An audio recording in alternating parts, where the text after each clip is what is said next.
Bien bonjour et bienvenue sur ma chaîne Au Boudoir de Candy Shy. Aujourd'hui on va une nouvelle fois faire une gazette. Ça commence bien.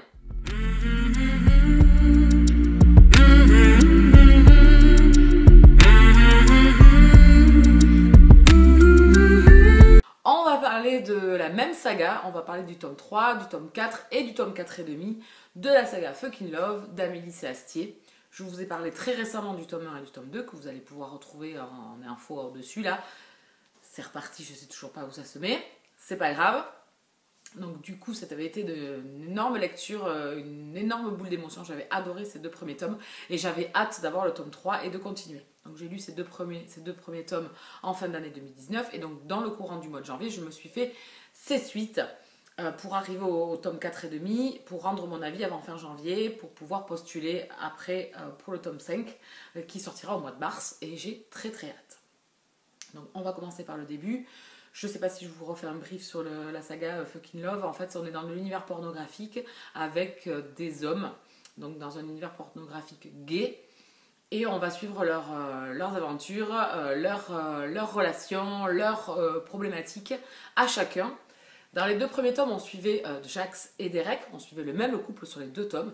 Ici, dans ce tome 3, on va changer de couple, et dans le tome 4 également. Et dans le tome 4 et demi, c'est plus un tome où on va retrouver tous ces personnages ensemble pendant la période de Noël.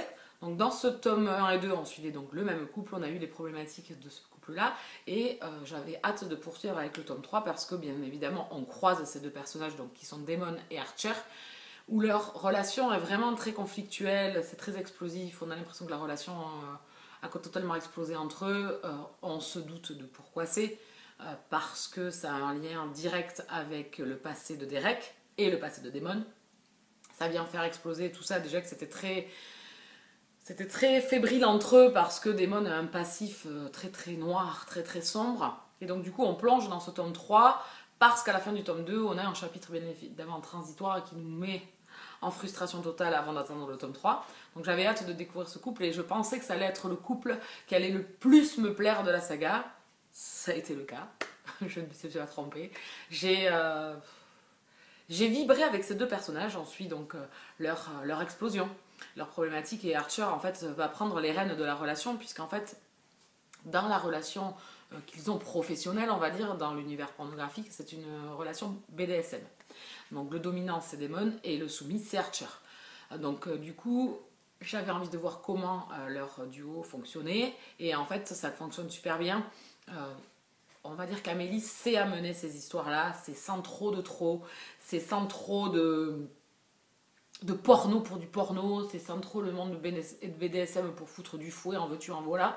Donc du coup, ça s'est amené pas avec justesse, et donc du coup, on se dit comment est la relation en dehors de ça, en dehors de ce lieu qu'ils ont en commun au niveau du travail, comment ils agissent l'un envers l'autre. Donc du coup, là, Archer prend les rênes de la relation, et met Damon sur le fait accompli et essaye de le provoquer pour qu'enfin il se brise enfin, pas qu'il se brise puisqu'il est déjà brisé, qu'il se confie et qu'il fasse union avec Archer, puisqu'Archer est là pour lui. Archer lui a prouvé de multiples fois qu'il comptait énormément pour lui.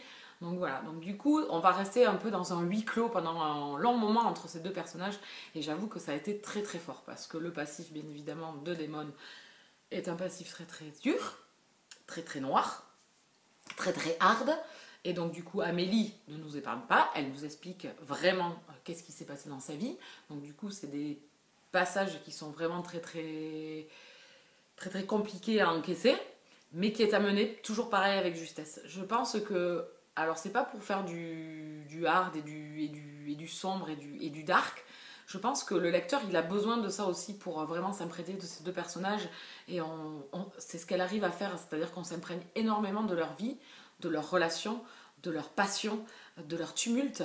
Et du coup, elle sait très bien nous la raconter. Donc on va alterner bien évidemment la romance, mais également cette complexité qu'il y a en Damon, cette façon qu'il a de percevoir les choses et de percevoir sa vie. Et on va dire que sa bouée, c'est Archer. Au début, il n'est pas capable de le voir peut-être, mais au fil des pages, en fait, on voit l'évolution et on voit le changement. Vraiment. Oui, bonjour. Désolée. Voilà, c'est l'heure du câlin. Je sais plus trop où j'en étais. Donc du coup, moi j'ai adoré cette lecture. C'est vraiment, j'ai été transportée avec ces deux personnages. On n'est pas épargnés parce que leur vie ne l'a pas été. Leur relation ne l'est absolument pas. Et il faut qu'ils arrivent à trouver leur équilibre, on va dire. Voilà, leur façon de concevoir leur couple. C'est très très très fort et c'est très très très dur. Du coup, quand on en apprend de plus en plus sur Damon et on pense en fait à un moment donné tout savoir, là encore Amélie sait nous amener encore de la nouveauté. Elle sait encore surprendre le lecteur alors qu'on pense être arrivé au bout de l'histoire, entre guillemets, si je peux m'exprimer comme ça. Et non, encore là, elle nous épate. Donc moi, c'est traité de main de maître, parce que c'est quand même pas évident. On est dans un univers BDSM avec un personnage qui a vraiment morflé dans son passé. Donc du coup, il y a vraiment on va dire une densité au niveau de la lecture qui amène des moments de plénitude, on va dire, ou de calme, de sérénité, avec des moments très très forts. Donc il y a vraiment une alternance comme ça. Le fait que les chapitres soient alternés, donc un coup Damon, un coup Arthur, ça amène énormément d'intensité. Et c'est tout au long de la saga comme ça, puisque c'est monté... tous les tomes sont montés comme ça, où les points de vue sont alternés. Donc du coup, moi, c'est des façons de faire que j'aime beaucoup. Ça amène beaucoup d'intensité. Le renouveau, également, parce que ça n'a rien à voir avec le... Même s'ils sont liés, Damon et Derek, c'est totalement différent des premiers tomes, même s'il y a un lien fort, puisque leur histoire ont un lien commun. Mais c'est totalement différent. Ici, on va aborder l'univers BDSM, les complications, le passé où une personne peut être détruite par son passé et ne voit pas l'avenir. Et la bouée, enfin, qui est Archer, et ce personnage. Alors, je pensais craquer pour Damon. J'ai craqué pour Damon. Mais en fait, Archer est le personnage le plus fort, en fait. Parce que pour Damon, il est capable de tout. Et il va tout lui offrir, tout lui donner. Un soutien indéfectible. Et vraiment, c'est magnifique, je vous conseille. Alors, dans ce tome, je trouvais qu'il y avait moins de scènes érotiques. On est vraiment... Parce que, bon, problématique du passé de Damon. Donc, du coup, il y a moins de scènes érotiques. Sur les 60 premiers pourcents, il n'y en a pas beaucoup. Il y en a un peu au tout début, parce qu'il faut que ça coïncide avec ce qui se passe dans le présent. Mais en fin de compte, il n'y en a pas beaucoup. Parce que, comme l'équilibre est cassé entre eux, du coup, il y a plus cette alchimie qu'il y a entre eux, ce désir, même s'il y a encore, je trouve qu'ils sont sur la retenue. C'est amené avec justesse. Vraiment, ce tome 3, il est magnifique. Il m'a bouleversée, il m'a amené les larmes, parce que c'est dur, et c'est beau. Et voilà, et Amélie sait super bien nous mener ces histoires. Moi, je suis embarquée, elle a une plume de fou. Dans cette saga-là, c'est fantastique, franchement, je vous jure, j'ai vraiment un énorme coup de cœur pour ce tome 3. J'ai adoré les deux premiers tomes, mais là, bon, vu que c'était les personnages que j'attendais énormément, j'ai kiffé. Voilà, donc je vous le conseille fortement, je lui mets un 20 sur 20, c'est un coup de cœur. Voilà, j'ai adoré. Donc j'ai après entamé le tome 4, où on va suivre Brooke et Lake, qui sont les jeunes du groupe, on va dire les petits jeunottes, qui se connaissent depuis toujours. Je les appréhendais un peu parce que leur style de vie n'était pas... alors, dans mon état d'esprit à moi, c'est pas un truc que je kiffe. J'entends très bien, chacun mène sa vie comme il veut. Donc du coup, c'était un couple que j'appréhendais. Et puis surtout que derrière, je voyais une noirceur se profiler, puisqu'il fallait bien qu'il y ait une problématique à eux aussi. Et donc du coup, je l'ai senti. Je sais pas comment vous dire. Vous savez, ces lectures que vous avez envie de faire et qu'en même temps, vous appréhenderez et que vous... Dès que vous tournez les pages, vous vous dites à quel moment je vais être croqué, quoi. À quel moment je vais leur prendre plein la gueule. Et c'est ce qui est arrivé. Donc Brooke et Lake sont un couple très jeune, très insouciant, qui veulent profiter de la vie. Et je pense que je l'ai vu venir parce qu'on est tous dans cet état d'esprit quand on est jeune, et je pense qu'on l'a tous vécu, de vouloir vivre des choses. Et en fait, notre naïveté et notre liberté peut nous amener à avoir des fois des déconvenus ou des peurs qui peuvent arriver dans la sexualité. Donc du coup, je ne sais pas pourquoi, j'avais du mal. Donc j'ai commencé à lire ce roman, et en fin de compte, ces deux jeunes ont su m'embarquer dans leur relation totalement. J'ai adhéré à 1000%. Je sais pas, Amélie a su m'ouvrir l'esprit encore plus, parce que c'est quelque chose que j'acceptais, que j'ai aucun problème d'accepter. Pas dans ma vision des choses peut-être, mais elle a su super bien me l'amener.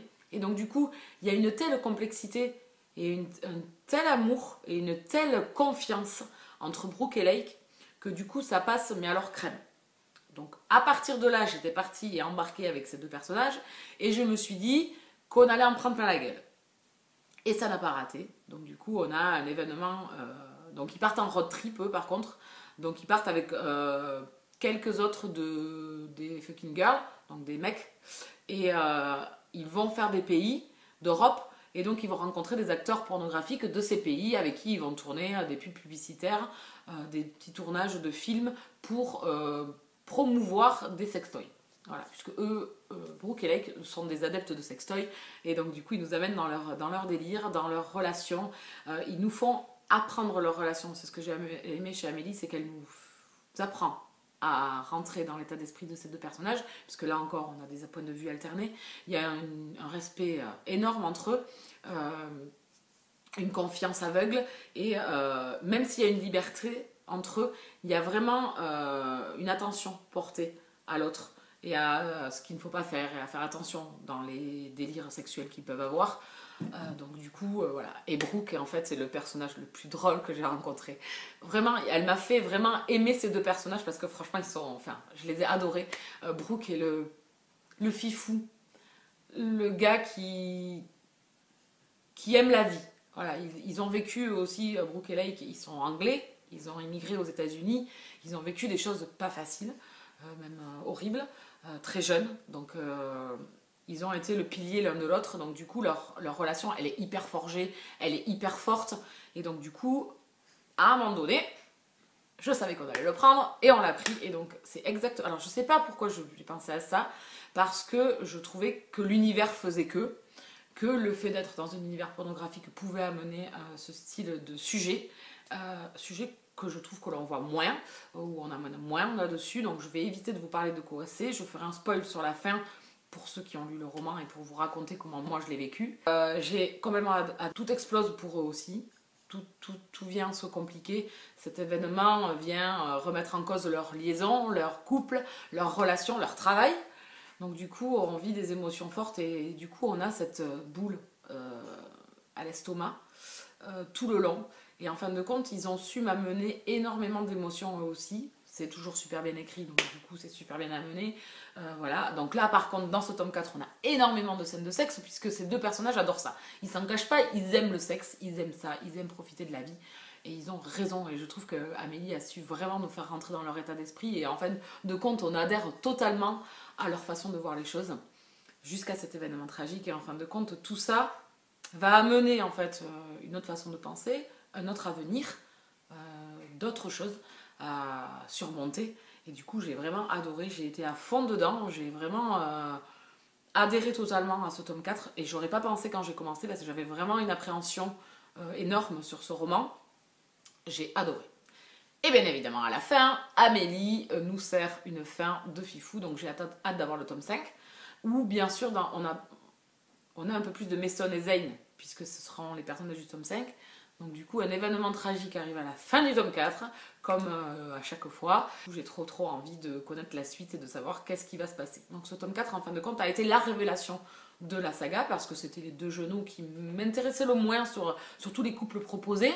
Et en fin de compte, qui a réussi à ravir mon cœur, de par l'écriture, de par encore une nouveauté, parce qu'on est dans un 4e tome, on pourrait avoir des similitudes, et c'est ce que je reproche moi des fois à des romances paranormales, ou à des sagas, ou en romance où on va avoir un peu toujours le même fil conducteur, et du coup le lecteur se lasse. Et bien là non, parce qu'Amélie elle sait se renouveler, et elle a su m'embarquer dans ce tome 4 totalement, qui est totalement différent des trois autres. Voilà, qui est totalement différent, les couples sont totalement différents, les relations sont totalement différentes. Jacques et Derek ont appris à se connaître, Damon et Archer se connaissaient mais c'était conflictuel. Brooke et Lane sont soudés et vont devoir passer des épreuves difficiles. Donc elle m'a totalement embarquée, c'est encore un coup de cœur. Ouais, alors moins que Damon et Archer, mais c'est quand même un coup de cœur. Je lui mets un 19 sur 20. À partir de là, je vais faire un petit spoil, un petit aparté pour l'événement tragique qui arrive à ces deux personnages. On va parler du sida. En 2013, j'avais la préadolescence, j'avais 14 ans, et est sorti un film qui m'a marqué. C'était Les Nuits Fauves de Cyril Collard, qui était atteint du sida, il était séropositif. Et ce film-là, il m'a marqué, je pense, pour la vie. Et ce film, alors certains auront pensé à Philadelphia, qui m'a également marqué.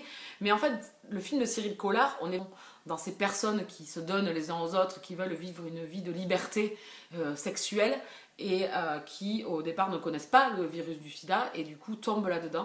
Et en fait Cyril Collard est tombé là-dedans puisqu'il était bisexuel et ce film m'a marqué à vie et du coup ça m'a donné envie de le revoir et je trouve que Amélie a su retoucher les lecteurs sur en fait on entend parler chaque année du SIDAction, du sida effectivement, mais je trouve que c'est quelque chose qui s'est quand même étiolé sur les années, surtout par rapport à moi, mes années 90, mes années de jeune enfant ou de jeune ado ou d'adolescente ou même de jeune adulte, j'ai trouvé que ça s'était quand même étiolé et c'est une chose dont on parle beaucoup moins. Et le fait, ce matraquage sur les homosexuels a été vraiment une chose, moi c'est que ça m'avait marqué, c'était leur faute, ça venait que d'eux, c'était, enfin voilà, c'était... Je vous dis, comme fait la société actuellement, on pointe toujours du doigt quand on a peur. En fait, on pointe les autres pour essayer de se... Je sais pas, pour essayer d'évacuer la colère, la peur, j'en sais rien. Il faut toujours qu'on accuse quelqu'un, alors que non. Non, malheureusement, non, ça a touché autant les homosexuels que les hétérosexuels, que voilà, c'était quelque chose qui a, on va dire, bouleversé la génération sexuelle et le sexe en lui-même. Donc, du coup, j'ai trouvé ce tome 4 pleine de puissance au niveau émotion et moi du coup j'ai versé les larmes et ce tome 4 a été excellent, je vous le redis, c'est un coup de cœur, j'ai versé les larmes quand je m'y suis attendue, je l'ai su, mais malgré tout j'ai pleuré quoi. J'ai pleuré parce que je me suis dit putain ils ont fait attention, enfin voilà, ils savent de quoi ils parlent, ils sont dans un univers en plus où ça peut... alors en plus on les montre, il fait du porno donc c'est normal qu'il chope le sida, enfin voilà, il y avait plein de choses comme ça qui sont dans le livre et qui m'ont fait lever les yeux au ciel et me dire mais putain mais on est encore en train de penser à des choses comme ça, c'est pas parce que tu fais du porno que c'est bon, tu vas choper le sida, enfin voilà. On essaie de rentrer les gens dans des cases et je trouvais qu'Amélie avait su super bien m'amener ce roman. Bon bref, aparté terminé, spoil terminé, on va passer au tome 4,5 qui est un tome adorable. Donc les boys partent en vacances à la montagne, dans un chalet, et en fait ils vont tourner pour les vacances une sorte de film où ils vont montrer un petit peu la face personnelle, on va dire, de leur vie, tous enfin, leur couple d'écran, chacun avait leur couple d'écran. Donc on a Jax et Derek, on a Damon et Archer, on a Brooke et Lake, et on a Mason et Zane. Donc du coup on a les 8 gars que l'on a au tout début de la saga, et donc du coup on va avoir des tomes où pareil comme dans le tome 2,5, des tomes intermédiaires où on va passer de couple en couple, et donc du coup pendant la période de Noël. Je me suis poilée quand ils ont fait le sapin de Noël, le pull de Noël moche que Brooke se leur achète, parce que Brooke c'est vraiment le bout en train du groupe, et alors ça se passe ça passe au milieu du tome 4 on va dire, parce que l'événement de la fin du tome 4 arrive après les vacances de Noël quoi, bien après, donc du coup on est avant, on est en plein milieu, on est un an après que Brooks et Lake se sont remis de leurs problématiques, on va dire, même pas un an, 6 mois je pense, 6 mois après qu'ils se soient remis de leurs problématiques. Donc du coup on part en vacances avec eux et du coup on a eu un peu de Mason et Zane. Donc on apprend comment ils se sont rencontrés. Et franchement, il me tarde trop ce tome 5. Donc ce tome 4 il est très mignon parce qu'on les retrouve, c'est mignon. Alors il y a plein de passages très très drôles. Je trouve qu'on a amené de la légèreté dans ce tome 4 où ils vont tous se retrouver, où on laisse on va dire un petit peu les problèmes dehors, même si Mason et Zane ont également beaucoup de problèmes aussi dans leur couple ou dans leur relation, puisque ils ne sont pas un couple non, c'est juste un couple de travail. Donc du coup ils ont laissé leurs problématiques à Los Angeles. Et donc on va se retrouver dans ce chalet, on va passer Noël et le réveillon du Pré de l'An avec eux. Et donc c'est touchant parce que leurs relations ont tous évolué. Jax et Derek, ça fait quand même longtemps qu'ils sont ensemble. Damon et Archer ont trouvé un équilibre. Enfin voilà, donc ce tome 4,5 c'est un peu le cocon, un peu les retrouvailles. On va passer bien évidemment à des scènes torrides entre eux, avec chacun. Et on va passer aussi à des émotions puisque... on a beaucoup d'émotions, ils se déclarent leurs sentiments, etc. Et on a un bout, donc, comme je vous disais, de Mason et Zane, et ça m'a donné très très envie de découvrir ces deux personnages. Ce tome 4,5 est un tome un petit peu transitoire, où on va un petit peu découvrir Mason et Zane, pour nous préparer en fait au tome 5, où ça va être porté vraiment que sur eux. Donc du coup c'est un tome transitoire et en même temps on va retrouver les anciens que l'on a besoin de retrouver aussi parce que ça avance entre eux et qu'on veut aussi savoir comment évolue leur vie. Donc c'est vraiment un tome que j'ai beaucoup aimé aussi, qui est vraiment... On a besoin, on va dire, de ce tome, même si c'est un tome où on va être plus dans la désinvolture et plus dans les relations érotiques des personnages, mais pas que, parce qu'il y a beaucoup d'émotions aussi. On sent la douleur de Mason et Zane, on sent l'incapacité qu'ils ont à parler, à communiquer, comme d'habitude, hein. C'est un peu le fondamental des problématiques souvent dans les couples. Et donc du coup, voilà, donc du coup ce tome 4 et demi, je l'ai beaucoup aimé. C'est un petit bonbon, c'est un petit bonbon de Noël sous le sapin avec des boules sextoy, avec des petites bites, voilà. Donc voilà, moi je me suis fendu la poire, des pulls moches avec des bites dessus, des trucs comme ça. Donc voilà, donc il y a ce côté désinvolte que nous amènent Lake et Brooks. Il y a ce côté parent que va nous amener Jacques Sédérec, ce côté très pudique que nous amène Damon et Archer, et ce côté très conflictuel que vont nous amener Zane et Mason. Voilà, donc du coup il y a vraiment, c'est vraiment des couples totalement différents les uns des autres et je les adore. Donc ça est devenu ma saga chouchou. Ce 4 et demi était excellent. Quand j'ai refermé, ça m'a chagriné de les quitter, même si je sais que je vais les retrouver. Je sais pas, j'ai envie de les garder, j'ai envie de continuer avec eux, j'ai envie de poursuivre l'aventure et de plus m'arrêter, quoi. Et c'est rare, je suis quelqu'un qui aime enchaîner les tomes, mais espacés. J'aime lire, mais espacés. Et en fait, avec eux, j'avais pas envie de partir, quoi. J'avais envie d'enchaîner un autre tome derrière, un autre tome, puisque là j'ai lu le tome 3, le tome 4 et le tome 4 et demi en janvier. Et je me suis pas lassée. À aucun moment je me suis lassée, à aucun moment je me suis dit bon j'ai une overdose, pas du tout, parce que quand j'ai fini j'étais là, va falloir attendre mars, ça va être trop long. Donc voilà, donc c'est encore une excellente lecture avec ce tome 4 et demi, je lui mets un 19 sur 20. Voilà, j'ai hâte de lire la suite, ça va devenir ma saga chouchou, je vais vous tanner avec cette saga parce qu'elle est magnifique. Voilà, parce que Amélie fait peut-être une romance érotique, mais c'est loin d'être que ça, quoi. Voilà. Et dans l'univers pornographique, chapeau l'artiste, et chaque histoire est différente, et voilà. Donc, et c'est super bien écrit. Enfin, moi j'adore. C'est tout ce que je peux vous dire. On arrive à la fin de cette gazette. Je sais que ça a été encore très long. J'espère que vous aurez tenu jusqu'à la fin. En tout cas, je vous conseille bien évidemment cette saga. Moi, je vais la poursuivre. Voilà. Les romans vont revenir rejoindre ma bibliothèque. Ça c'est certain. Petit à petit. Si vous voulez suivre les prochaines vidéos, n'hésitez pas à cliquer sur la cloche pour être averti, à vous abonner et à mettre un petit pouce sur la vidéo, ça fait toujours plaisir. Et puis je vous retrouve très bientôt. Bisous câlins.